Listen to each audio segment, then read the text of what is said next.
Gary Neville triggers the internet on the overlap when he talks about the fact that players play for England based on reputation and Phil Foden needs to start. I'm going to have my say because as a Cole Palmer fan and as a Chelsea fan, I think that's absolutely ludicrous. Furthermore, Nicholas Jackson is back in training. We're going to talk about that. And Chelsea need a goalkeeper, a striker, and a centre-back this summer, right? Everyone can agree on that. Well, apparently we've got the solution internally and he's world class, according to Liam Rossigna. We're going to talk about it. We're going to dive into the little details. We're going to look at the comments from the player and the Strasbourg manager. Then what I need you to do is hit that like button. 1,000 likes goes a massive way. Number 2, in the comments below, let me know if you already know about the Gary Neville comments on the overlap and if you agree with him. And if not, keep on watching because I will keep you up to date. And finally, guys, we are 450 people away from getting to that 40,000 mark. That is a huge landmark for me. I've been working towards it for too long. Help me out, subscribe. I don't normally ask you, tell your friends. Share the content and tell your friends to subscribe. Even if they're not Chelsea fans,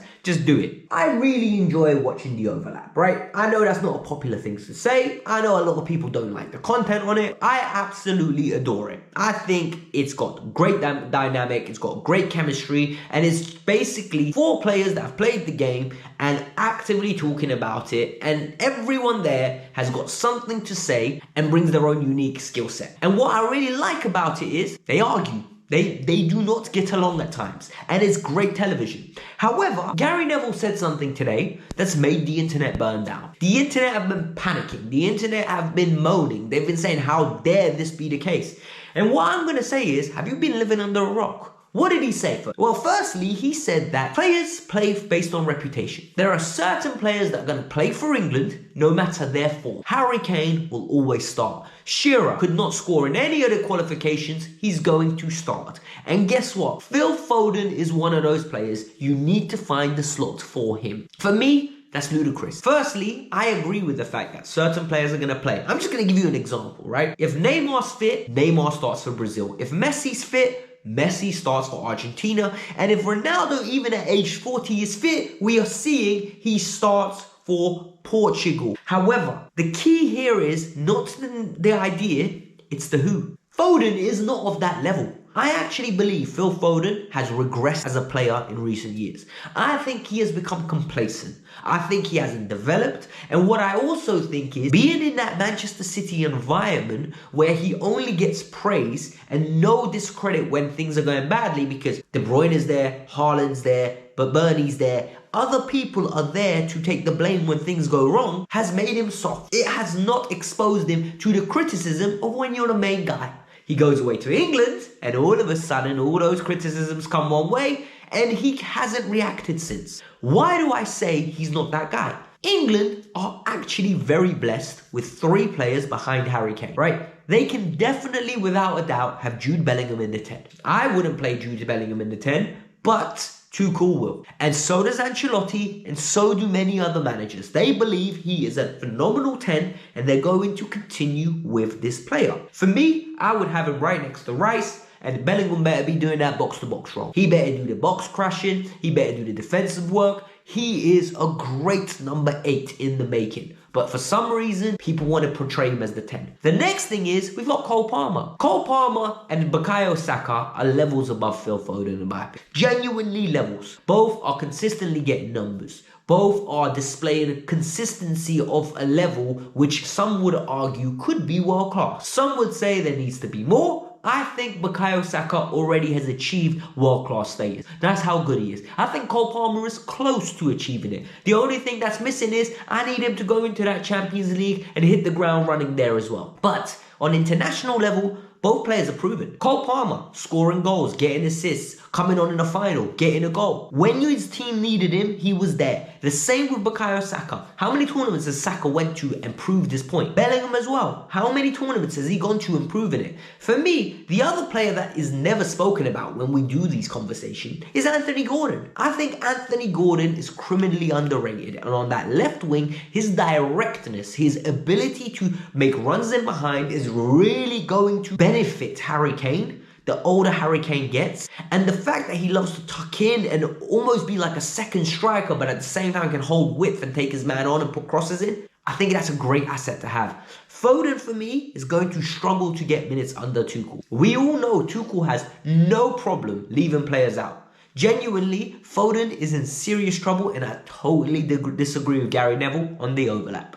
With Nicholas Jackson returning, hopefully there is some positive news around Chelsea in terms of results coming around the corner. Nicholas Jackson is coming back and he's the second top goal scorer at Chelsea Football Club. And since he's been injured, we have been desperate for a striker. But it's not even his finishing that we're missing. It's his link-up play. It's his running the channels. It's his ability to link up with Cole Palmer. It's his ability to link up with other players. It's how he occupies the defenders. And he's been in first-team training. We've seen pictures, and I am praying he's back for Spurs, because the reality is we are desperate for him to return. I'm not saying he's the second coming of Robert Lewandowski, Harry Kane, or anybody of that level. What I am saying is we need a striker, and he's one of those players that is in the squad at the moment and ready to help the team out going forward.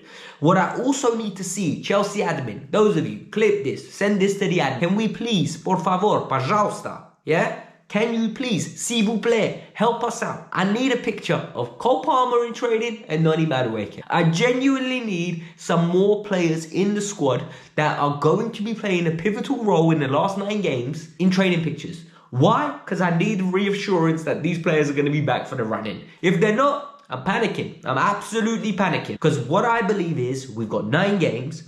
5 of those games are very winnable. We win those 5 games, we are definitely making top 5, meaning Champions League football next year, and we can reassess the squad and continue on the hunt, hopefully competing for a league next year. But that might be my delusion talking. Let's move on to the next story. I've reiterated on numerous occasions, right? This year was about getting top 4. This year was about implementing a style. Next year is about capitalizing on that style and competing for a title. Look, Chelsea have spent far too much for us to be saying, oh, there needs to be a project and we need to wait 5 to 6 years. No. That doesn't work like that at Chelsea Football. What works at Chelsea Football Club is you bridge the gap, you get into that top 4, you invest, and once you invest, you need to make sure you're competing for the title. And for me, what do Chelsea need this summer to make sure they're competing for the title? Look, with the inclusion of Estevao and Andre Santos coming back, my assumption is that's the midfield and the wingers sorted. I don't want anyone else. Furthermore, what do I need? Maybe a left winger is a bonus. If we get somebody like a Rafael Leão, he might take us to the next level. But even then, I think I'm being a bit too selfish. What we definitely need is a number 9. We need competition for Nicholas Jackson. And whether it's a Gyökeres, whether it's an Osimhen, whether it's an Isak in a dream world, get somebody, put a name out there, and then we will judge him once he comes. If you get me a Delap, we're fighting for top 4. I'm telling you now, unless Delap changes his ability overnight and goes to a level I didn't expect, or unless Nicholas Jackson takes the next jump up, we will be competing for top 4 if you get the lap. The next thing we need is a world-class centre-back. We need somebody that's going to lead those defenders, a man of men, a captain. I don't know who they're going to go for. It's not my job to tell you who he is. It's your job to scout. It's your job to find that player. He does not have to be a proven world-class player. He can be someone that comes in and takes the step to being world-class. Maybe it's somebody that plays at a different team that we don't know about. We've seen that on different occasions, right? Players come in, they step up, and all of a sudden we're like, wow. Cole Palmer is a prime example of that. All of a sudden, it's his team. The goalkeeper is something I've been craving for a while, right? I've been shouting, we need a world-class goalkeeper. We need somebody that isn't even world-class. A great goalkeeper. Someone with a safe pair of hands, makes great saves, good at penalties, and claims crosses. That's all I've wanted. Well, apparently, we have one of those. According to Liam Rossignol, he claims that Petrovic, our goalkeeper, is world-class. He believes he has got world-class talent, he's playing at a world-class level, and he's ready to make the step up. And he's very proud of the development that he made. Petrovic, since November till March, has been unbelievable. That is nearly a 5-month span of this guy putting consistent performances that have led Strasbourg to a position where he can make these comments. He said, if we're in the Champions League next year, I'd love to stay. The fact that Strasbourg can speak about the Champions League should be mind-boggling to all of us. The fact that he can actively talk about the fact that Strasbourg can make the Champions League is shocking. He also said he has really improved to a point where it's actually surprised him. He's more comfortable on the ball. He's comfortable taking more risks under pressure. He's comfortable in possession, in difficult positions, and his confidence is through the roof. What we've seen is his stats are unbelievable. What we've also seen is in the French league, he is getting pressed. He is developing that side of his game. What I don't want to see now is him come back, Chelsea get a 20 to 25 million pound bid. They go, we signed him for 12. Yeah, let's cash in. Because the reality is, in my opinion, he's better than Jurgensen and he's better than Sanchez. We need to loan Penders back to Strasbourg for 2 years, let him get his minutes, for then have Petrovic in goal, because I think he has earned it. Look, all Chelsea need to do with Strasbourg is there needs to be a pathway. Evidence needs to be obtained. Evidence needs to be gained. If you go to Strasbourg and you perform, and at the level that Andrei Santos and Dusan Petrovic have been performing, you have to have a spot at Chelsea. It is not possible, yeah, where Chelsea are competing for top 4, a player goes away, does so well for us only to bring him back and sell him for pure profit and still have worse goalkeepers than him. It makes no sense. But it is what it is. Hit that like button, subscribe to the channel. Like I said, we are 450 people away. Tell your mum, tell your dad, tell your gran, tell everybody about this channel to subscribe. I want to hit 40,000. This is a big community we have here. We should be able to do it. But if you want more Kavkas View, because you lot just love the content, well, I've got another video here about Enzo Fernandez, and we need to discuss whether he's actually world class or not. Because a lot of shouts have been made. He absolutely cooked Brazil. And this Brazil team ain't what it's been saying on the tin. So go check it out. Let me know your thoughts. Peace out. I'm out.